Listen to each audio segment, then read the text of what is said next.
परिवर्तनशील स्नेल में जो सेल है उसका कुंडलन कैसे होगा, राइट हैंडेड होगा या लेफ्ट हैंडेड होगा, इसका कैसे कंट्रोल होता है उसको पहले हम समझते हैं कि कॉइलिंग कैसे होती है, उसको आपको समझना है।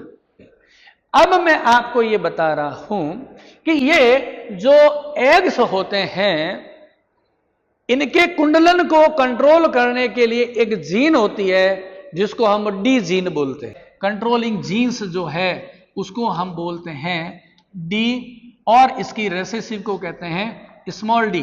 जो मेंडलिज्म में आप पढ़ चुके हो कि किसी भी एक लक्षण के दो विपर्यासी लक्षण होते हैं, each character has one pair of contrasting trades.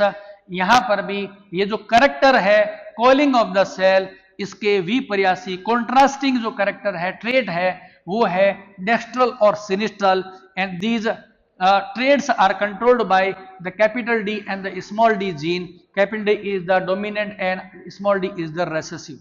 Capital D is responsible for the dextral, means the right-handed coiling of the scale, and the small d recessive gene determine the sinistral coiling of the snail shell. तो हमने कहा zygote में क्या आ गया है, capital D और small D एक composition बन गया है। अब यहां पे दो चीजें एक साथ चलने वाली है। कैसे? आपको याद है कि जब कभी भी जाइगोट बनता है, जाइगोट बनने के बाद after the process of fertilization विदलन स्टार्ट होता है, क्लीवेज स्टार्ट होता है। क्लीवेज में क्या होता है, आपने देखा है कि ये जो जाइगोट है इसमें डिवीजन होता है जिसे हम क्या बोलते हैं, क्लीवेज बोलते हैं या विदलन कहते हैं।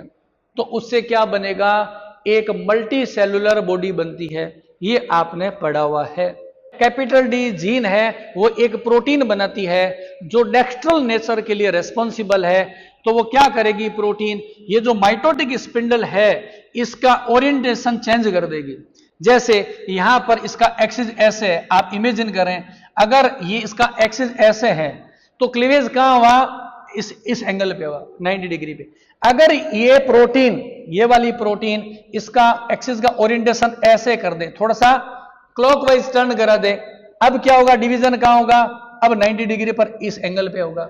यानी कहने की बात है कि जो डेक्स्ट्रल जीन है उससे बनने वाली डेक्स्ट्रल प्रोटीन इस माइटोटिक स्पिंडल का ओरिएंटेशन चेंज कर देगी।